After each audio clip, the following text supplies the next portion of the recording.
Itu Mira, pemain bola sepak yang hebat. Wah, Mira memang terkenal. Aduh, kaki Mira sakit. Kaki Mira cedera teruk.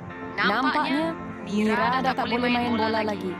Oh tidak, impian Mira sudah hancur. Mira. Terima kasih kerana menonton berita hari ini. Sekarang, saya akan umumkan juara pertandingan bola sepak. Tempat pertama ialah Yen. Tahniah Yen. Apa?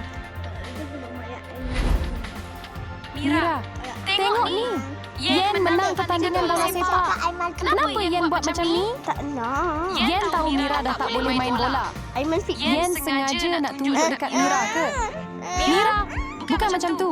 Mira benci Yen. Mira, sebenarnya Mira salah faham. Sini.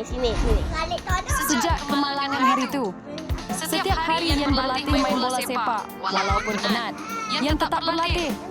Yen, berhenti dulu. Dah lewat malam ni. Tak boleh.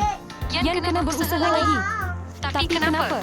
Sebab Mira dah tak boleh main bola. Jadi, Yen nak sambung impian Mira. Yen buat semua ni untuk Mira. Rupanya Mira salah faham niat baik Yen. Komen kalau korang setuju Mira patut minta